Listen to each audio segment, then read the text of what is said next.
sp3, ठीक है, very good.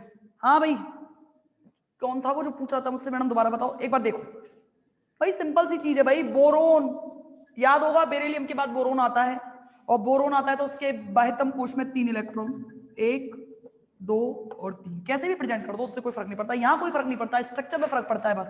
देखो तीनों इलेक्ट्रॉन 3 क्लोरीन के साथ सेटिस्फाइड होंगे। अरे क्लोरीन 7 इलेक्ट्रॉन सिस्टम है भाई, उसको 1 इलेक्ट्रॉन चाहिए, तो वो ऐसा ही चाह रहा है ना कि उसको एक ऐसा मिल जाए। बोरोन के पास 3 इलेक्ट्रॉन है, वो कह रहा है तू मेरे ले ले ले, उसने अपने साथ लेके ये बॉन्ड बनाता है, और ये इतने प्रबल होते हैं कि भाई इन्हें तो ब्रेक करना इतना आसान नहीं है, क्योंकि इसका अष्टक पूर्ण हो ही गया, ये तो चाह ही रहा है कि ले ले, क्योंकि ये इलेक्ट्रॉन न्यून है, ऑब्वियस सी बात है। अब देखो यहां से देखो 3 तो बने सिग्मा बंध। सबसे पहले मैंने क्या बताया था, हाइब्रिड ऑर्बिटल निकालते हैं, 3 सिग्मा बंध, लॉन पेयर कोई है क्या, हाइब्रिड ऑर्बिटल्स, और 3 हाइब्रिड ऑर्बिटल होते हैं तो संकरण देखो, एक तो sp हो सकता है, sp2 और sp3, यही तक चले अभी। यहां तो 2 है बस, जब 2 हाइब्रिड ऑर्बिटल हो, 2 संकरित कक्षक हो, यहाँ पे कितने हैं, 2 p के और 1 s का, यानी कि sp2, sp2 होगा, sp3 कैसे आ रहा है, क्या क्यों आएगा लॉन पेयर, क्यों आएगा लॉन पेयर, क्यों आएगा, मैंने क्या बोला था कि बोरोन हो चाहे कोई भी हो, इनके जो है संकरण जब भी कभी निकालते हैं तो बाह्यतम कोश के इलेक्ट्रॉन लेते हैं।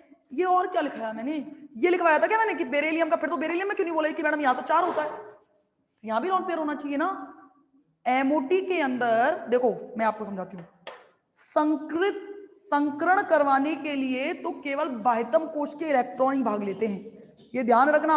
और जब भी कभी आप मॉलिक्यूलर ऑर्बिटल यानी कि आणविक कक्षक बनाओगे ना, तो वहां पे पूरे के पूरे परमाणु भाग लेते हैं, इसलिए वहां तो लेते हैं पूरे के पूरे इलेक्ट्रॉन, लेकिन यहाँ संकरण निकालने के लिए याद रखना केवल बाह्यतम कोश के लिए। तभी तो मैंने लिखवाए थे ये याद रखने के लिए, याद रखना कि बोरोन यहां ये 2, ये 3 4 5 सारे सारे बाह्यतम कोश के इलेक्ट्रॉन ही तो हैं, और क्या है, ठीक है, समझ गए, कोई डाउट, ये याद रखो ये चीजें। तो संकरण होगा sp2, ठीक है। अब देखो sp2 हाइब्रिडाइजेशन निकाल लिया, इसके बाद हम स्टार्ट करेंगे ग्राउंड स्टेट और एक्साइटेड स्टेट बनाना। देखो बोरोन की ग्राउंड स्टेट,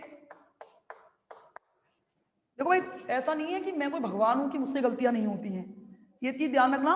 ऐसा नहीं है कि आप, मैं ये नहीं कह रही कि हमेशा आप ही गलत हो या मैं हमेशा मैं ही सही हूं, कुछ चीजों में हो सकता है कि कभी आप मुझे टोको और आप सही हो, तो बिना सोचे समझे ना तो मैं कभी ये कहूंगी कि नहीं आप गलत हो और मैं सही हूं, मैं अगर मुझे लगेगा कि मैं गलत हूं तो मैं एक्सेप्ट करती हूँ कि हाँ मैं गलत हूँ, इसमें क्या है, गलतियां सबसे होती हैं, आपसे भी होती है मुझसे भी होती है, इसमें कोई दिक्कत नहीं है, पर यहाँ मैं सही हूं तो ये चीज मैं इसलिए बोल रही हूँ, ठीक है। देखो बोरोन की ग्राउंड स्टेट में हमारा संकरण आ रहा है sp2, इसीलिए इस चीज का फायदा है यहाँ निकालने का। फायदा क्या है कि हमें पता है कि संकरण में केवल मुझे s और p चाहिए, तो sp, देखो बोरोन के में 3 इलेक्ट्रॉन ग्राउंड स्टेट में तीनों भरो, देखो 1 2 और तीसरा यहां जाएगा कि नहीं जाएगा। लेकिन आप देखो जब एक्साइटेड स्टेट बनाओगे, एक्साइटेड स्टेट बनाओगे तो देखो कैसे बनाओगे, मुझे कितने सिग्मा बंध चाहिए, 3, तो मुझे एक भी इलेक्ट्रॉन युग्मित तो नहीं चाहिए, ये तो मुझे पक्का कंफर्म है, तो मेरा एक इलेक्ट्रॉन एक्साइटेड होके कहां जाएगा, यहां जाएगा। अब आपके दिमाग में ये तो नहीं आ रहा कि मैडम ये यहां क्यों नहीं गया, तो ध्यान रखना, आपको पता होगा कि जैसे आपको पी में 3 इलेक्ट्रॉन भरने हैं, तो पी में 3 इलेक्ट्रॉन कैसे भरते हैं, एक यहां, समझ रहे हो, दूसरा पहले यहां भरा जाएगा, पहले इलेक्ट्रॉन अनपेयर्ड भरे जाते हैं, उसके बाद होती है पेयरिंग, क्योंकि 100% पता है युग्मन ऊर्जा बहुत ज्यादा होती है, और युग्मन ऊर्जा पहले इसलिए अनपेयर्ड होता है, फिर इलेक्ट्रॉन को जगह नहीं मिलती तो फिर p4 में चौथे में चला जाता है। देखो एक्साइटेड स्टेट कैसे बनेगी, एक इलेक्ट्रॉन यहां चला गया तो ये भी खाली आया, तो सही संकलन, एक s का 2 p के sp2। स्ट्रक्चर होती है इसकी समकोणीय त्रिकोणीय, या फिर डायरेक्ट होती है इसकी तो स्क्वायर ट्राइगोनल, सिंपली ट्राइगोनल होती है इसकी, तो चलो त्रिकोणीय कर लेना बस, ट्राइगोनल। वैसे इसको इसने लिख रखा है समकोणीय त्रिकोणीय है, पर मेरे हिसाब से तो गलत है, त्रिकोणीय। कैसे एक्साइटेड में नहीं, जब जरूरत एक और क्या, दो को क्यों पहुंचाओगे, पागल हो गए क्या? दो इलेक्ट्रॉन पहुंचाने के लिए खाली कर दोगे क्या उसे? हो रहा है कि वो एक ही क्यों आता है एक्साइटेड में। ये अगर दोनों ही आ जाते तो देखना, दोनों आ जाते तो ये खाली हो जाता, संकरण कहां से बचता है? एक ही इलेक्ट्रॉन तो चाहिए, ये नहीं होना चाहिए एक्साइटेड। अरे देखो भाई, ये कोई ऐसा नहीं है वैज्ञानिक बैठ के अपनी तरफ से प्रयास कर रहे हैं, ले तू निकल इलेक्ट्रॉन यहां चला जा, ये अपने आप ऑटोमेटिक क्रियाएं होती हैं, ये तो प्रयोगों से निर्धारित की गई है। देखो होगा क्या, ये स्टेबिलिटी है नहीं इसकी, इसकी स्टेबिलिटी इसमें है, तो ये इसलिए एक्साइटेड होकर तुरंत तुरंत इलेक्ट्रॉन कहां चला जाता है, यहां चला जाता है। ठीक है, sp2 और इसकी स्ट्रक्चर देखो कैसी बनेगी।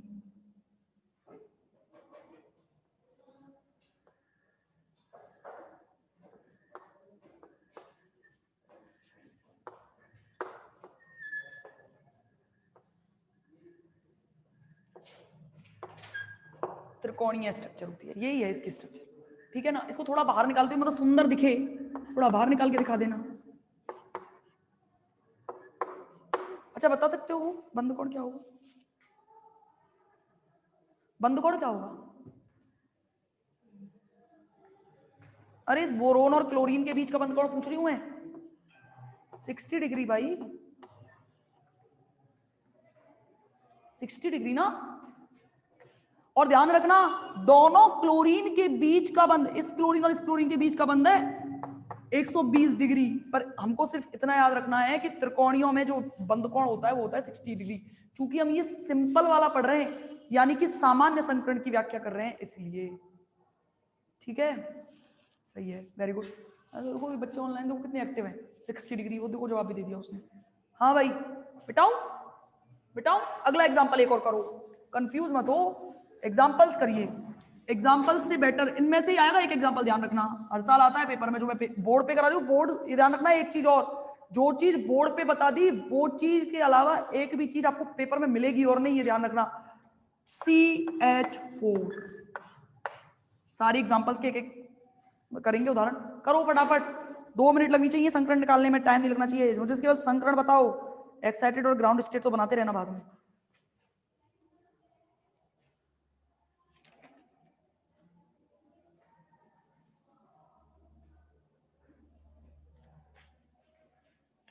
बाइपैरामेडिकल,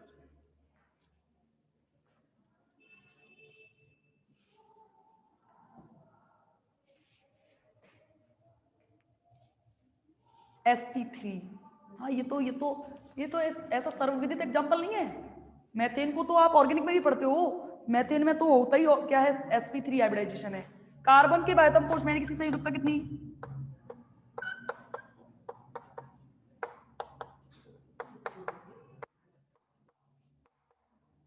क्या हुआ?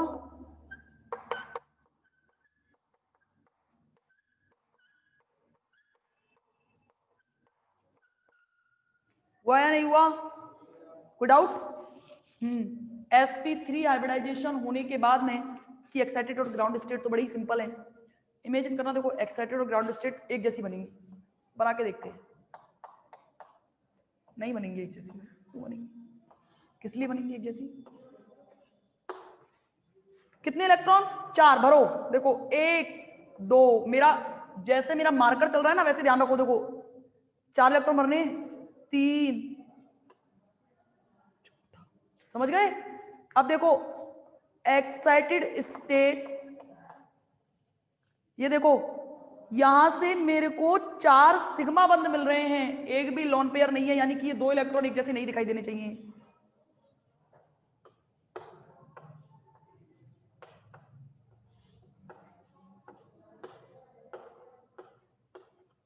एक S और 3 P के भाग ले रहे हैं, sp3। ठीक है, बताओ इसकी स्ट्रक्चर, स्ट्रक्चर बताओ। टेट्राहेड्रल होती है, स्ट्रक्चर बनाने के बहुत ही सिंपल तरीका है, देखो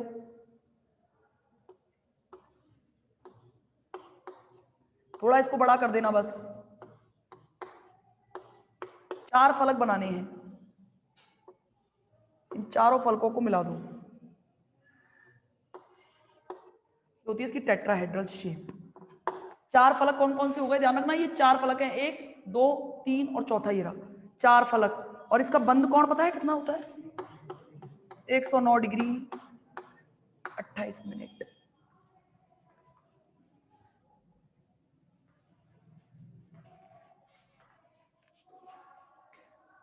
स्ट्रक्चर है चतुष्फल की है। पता है इसकी प्रीफरेंस इतनी ज्यादा होती है बच्चों की क्योंकि इसमें डायरेक्ट मार्क्स मिलते हैं, कटने के कोई चांसेस नहीं है। आपको लगता है कटेंगे क्या? अगर आप बिल्कुल एग्जैक्टली ऐसे ही ऑर्डर में करके आ रहे हो, एक भी नंबर नहीं कटेगा, ये कंफर्म है।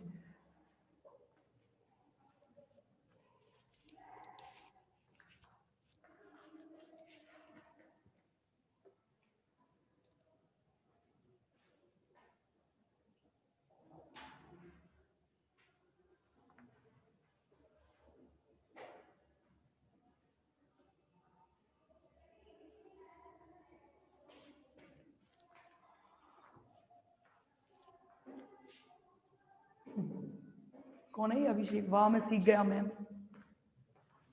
ये आप लोग पढ़े नहीं क्या? पढ़े होंगे ना 12th में? मुझे अच्छे से ध्यान है, मेरे टाइम पे एक सर आए थे हमारे 12th में बायवा लेने, क्योंकि बोर्ड के पेपर होते हैं, तो उन्होंने उससे 2 एग्जाम्पल पूछे थे। मेरे नंबर पता है आपको, यकीन नहीं होगा, मेरे नंबर बहुत अच्छे आए थे केमिस्ट्री में 12th में, मुझे याद भी हैं। 40-40 नंबर का पेपर हुआ करता था, अब पता नहीं कितने का होता है। 20 सेशनल मार्क्स होते हैं, एक इनऑर्गेनिक का पेपर था, एक ऑर्गेनिक का था, और 50 नंबर का प्रैक्टिकल, 150। मेरे इसमें से 40 में से इसमें तो आए थे 39 मार्क्स, 39 इनऑर्गेनिक में, और ऑर्गेनिक में मेरे आए थे शायद, जहां तक ध्यान है मुझे 37, मतलब 37-38 के आसपास थे। तभी से मेरी केमिस्ट्री बहुत फेवरेट हो गई थी। इसके बाद में क्या हुआ कि इन दोनों के मार्क्स के अलावा मेरे नंबर केवल प्रैक्टिकल में आए 40-50 में से। उसका कारण है कि मेरी हो गई थी झड़प एग्जामिनर से। उन्होंने मुझसे, गलती मेरी भी थी और उनकी भी थी, सर की भी। एच मोटे से थे, मूछ वाले सर थे, मुझे ध्यान है ना। H2O में पूछा था उन्होंने मुझसे एग्जाम्पल कि बेटा इसका संकरण बताना। इसका हाइब्रिडाइजेशन निकालने में उन्होंने बोला कि मेरे को पक्का पता था इसका संकरण sp3 होता है। मैंने ऐसे कहा sp3, बोले पता कैसे? मैंने सर को बताया, मैंने सर ऐसे ऐसे होता है, तो सर बोले नहीं, इसमें संकरण sp2 है। या तो वो कंफ्यूज थे या मैं थी, दोनों में से एक था। फिर मेरे को मतलब बाद में मेरे को इनफैक्ट मेरे डायरेक्टर सर जो हमारे पंकज मित्तल सर, ये लक्ष्य अकेडमी में मैंने मेरी पढ़ाई हुई है, तो वहां पे क्या हुआ कि पंकज सर के पास ले गए मुझे, बोले ये देखो ये बहस कर रही है मुझसे लड़की। सर बोले कोई बात नहीं है ना, तो ना मेरे को भगा दिया, तू जा। बच्चे तो थे 12th में, कितने से होते, बोल सकते नहीं किसी के सामने, कोई दिक्कत नहीं है। पर मैं सही थी और सर से झड़प होने की वजह से मेरे नंबर कम कर दिया उन्होंने। कोई बात नहीं है, कोई काम नहीं आते नंबर कम भरना, सब दिखावा है जिंदगी का।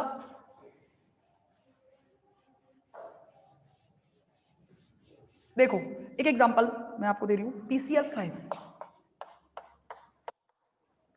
करो इसे। 11th में नहीं है हाइब्रिडाइजेशन, 11th में हाइब्रिडाइजेशन, 12th में है, क्योंकि मुझे पता है सर बायवा लेने आए थे, उसके हिसाब से पता है मुझे। एक टाइम पे मेरी मेमोरी पावर इतनी ज्यादा थी कि मुझे चीजें ऐसे याद रहती थी, और अब मेरी मेमोरी पावर बुढ़ापे के साथ साथ कम होती जा रही है। और क्या, एज बढ़ रही है, बुढ़ापा ही तो आएगा, और क्या आएगा।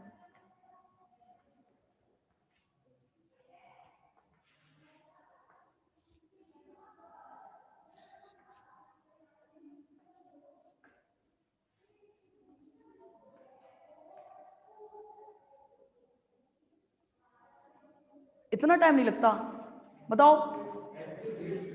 sp3d, हाँ भाई बताओ भाई, ऑनलाइन वाले बच्चों, sp3d एक यही बचा है क्या, और कोई नहीं है क्या? राज, राज, चलो देखो भाई, Nepal, Pakistan, boron, carbon, nitrogen, carbon के बाद आता है नाइट्रोजन, और नाइट्रोजन की सीरीज में है फास्फोरस। तो ये 5, तो ये भी तो 5 रखेगा कि अलग निकल जाएगा, है तो इसी के परिवार का। तो देखो 5, फास्फोरस के बाह्यतम कोश में 5 इलेक्ट्रॉन, बड़ा ही सिंपल है निकालना, ठीक है। 5 क्लोरीन के साथ बनाएगा सिग्मा बॉन्ड, ठीक है। तो 5 सिग्मा बंध plus 0 lone pair, 5 hybrid orbitals. 5 hybrid orbital का मतलब क्या हुआ, sp3d, होगा या नहीं बताओ। अच्छा देखो, इसकी एक्साइटेड स्टेट और ग्राउंड स्टेट बनाते हैं, यहां बना दूं।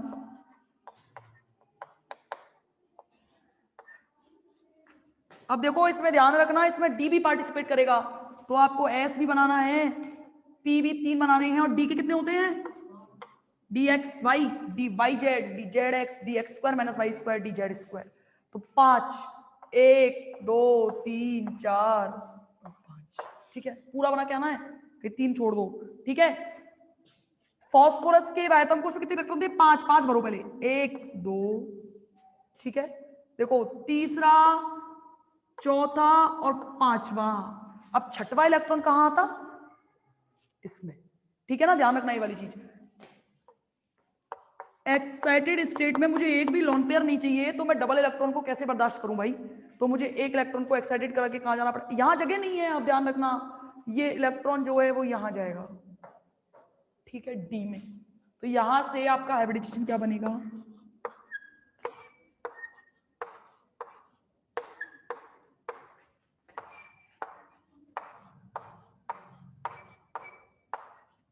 एक एस 3 पी 1 डी, sp3d।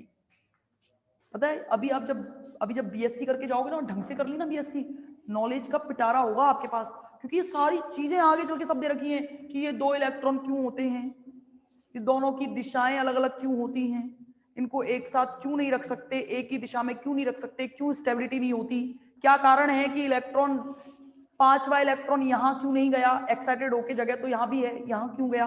ये सब चीजों के अध्ययन आप जैसे जैसे आप सेकंड ईयर फाइनल ईयर बढ़ते जाओगे, पढ़ते जाओगे, ठीक है। तो sp3 हाइब्रिडाइजेशन, यहां तक किसी को कोई डाउट होना नहीं चाहिए, मैं पूछ भी नहीं रही हूं। इसकी स्ट्रक्चर होती है ट्राइगोनल बाइपिरामिडिकल, त्रिकोणीय द्विपिरामिडीय।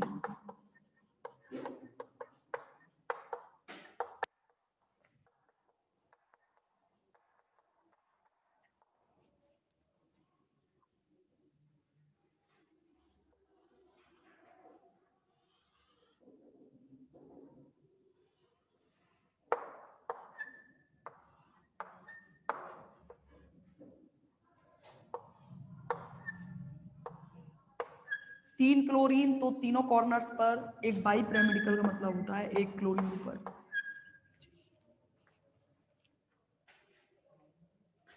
ठीक है। ये थोड़ा मेरा टेढ़ा बन गया है, ये टेढ़ा बना है हल्का सा, थोड़ा अच्छे से बना लेना है ना, बिल्कुल सेम ऐसा बनेगा, क्योंकि इसमें बंद कोण में दिक्कत आएगी ना, फिर आपको फिर ये कहोगे कि ये बंद कोण मैडम दिख तो है नहीं रहा, और मेरे चित्रों में तो दिखेगा भी नहीं, ऐसा कुछ, ठीक है, बिल्कुल एग्जैक्टली सिमेट्रिकल बनना चाहिए।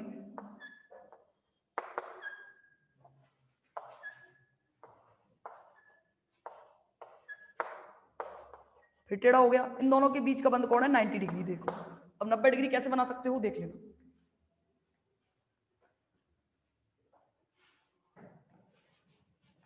जो जो बंद कोण होते हैं उनके बारे में बात करेंगे।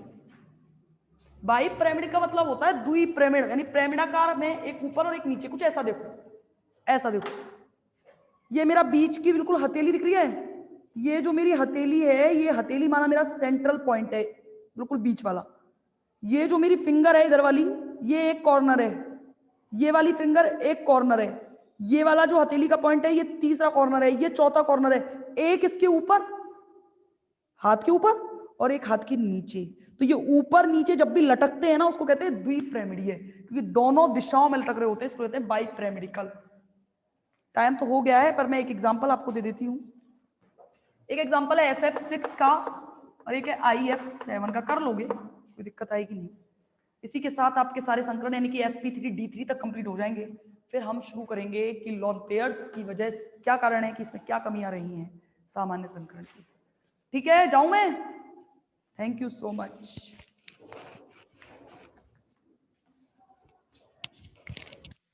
ये उलझता रहता है।